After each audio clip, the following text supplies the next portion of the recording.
സത്യത്തിൽ ഞാൻ എങ്ങനെ ഒരു വ്യക്തിയെ സുഹൃത്തായിട്ട് തിരഞ്ഞെടുക്കണം? അത് വളരെ അസാധ്യമായിട്ടും വളരെ പ്രയാസമേറിയുന്ന ഒരു കാര്യമാണ്. ഞാൻ മറ്റുള്ളവരുടെ കുറ്റം പറയുന്ന, മറ്റുള്ളവരെ വിധിക്കുന്ന, മറ്റുള്ളവരെ കളിയാക്കുന്ന ഒരു സ്വഭാവമുള്ളൊരു വ്യക്തിയാണ് ഞാനെങ്കിൽ ഞാൻ തിരഞ്ഞെടുക്കുന്ന ഒരു യഥാർത്ഥ സുഹൃത്ത് എങ്ങനെയായിരിക്കണം? ഞാൻ ചെയ്യുന്ന അത്തരത്തിലുള്ള തെറ്റായ പ്രവൃത്തിയെ തിരുത്താനായിട്ട് കഴിവുള്ള ഒരു വ്യക്തിയായിരിക്കും. അപ്പൊ അവൻ എന്ത് ചെയ്യും? അവൻ എന്നെ വിമർശിക്കും, അവൻ എന്നെ തിരുത്തും.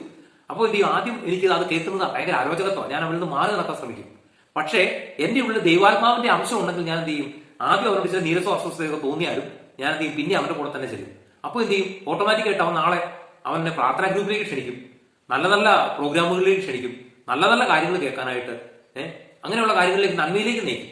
അവന് മറ്റൊരു സുഹൃത്തുണ്ട്. ആ വ്യക്തി എന്ത് പറയുന്നത്, എല്ലാ ദിവസവും പരിശുദ്ധ ബലിയിൽ പങ്കെടുക്കുകയും നിരന്തരം പ്രാർത്ഥിക്കുകയൊക്കെ ചെയ്യുന്ന, എന്ത് പറയണം, ഈശോയെ പ്രസംഗിക്കുകയൊക്കെ ചെയ്യുന്ന നല്ലൊരു വ്യക്തി, ഒത്തിരി സഹായങ്ങൾ മറ്റുള്ളവർക്ക് ചെയ്യുന്ന ഒരു വ്യക്തിയാണ്. ഓട്ടോമാറ്റിക്കായിട്ട് എന്ത് ചെയ്യും? എന്റെ സുഹൃത്തിന്റെ കൂടെ ഞാൻ ആ വ്യക്തിയുടെ അരികിലേക്ക് കടന്നു ചെല്ലാൻ ഇടവരും.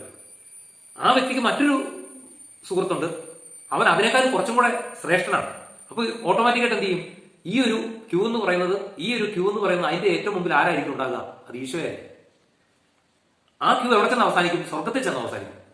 അതുകൊണ്ട് പ്രിയപ്പെട്ടവരെ, നമ്മുടെ സുഹൃത്തിന്റെ കൂടെ നിൽക്കുമ്പോൾ ആ വ്യക്തി നമ്മൾ ചെയ്യുന്ന ശരിയല്ലാത്ത പ്രവൃത്തിയെ വിമർശിക്കുന്നുണ്ടെങ്കിൽ, കുറ്റപ്പെടുത്തുന്നുണ്ടെങ്കിൽ, നമ്മളെ തിരുത്താൻ ശ്രമിക്കുന്നുണ്ടെങ്കിൽ, നമ്മൾ തീർച്ചയായിട്ടും ആ വ്യക്തി ഒഴിവാക്കരുത്. അവരിൽ നിന്ന് ഒഴിഞ്ഞു മാറി നടക്കരുത്. അവരോട് ചേർന്ന് നിൽക്കണം. അങ്ങനെ ഉണ്ടെങ്കിൽ മാത്രമേ നമ്മുടെ ജീവിതത്തിൽ മാറ്റം ഉണ്ടാവുള്ളൂ, നമ്മുടെ ജീവിതം വിജയിക്കുകയുള്ളൂ, രക്ഷപ്പെടുകയുള്ളൂ. മനസ്സിലായോ?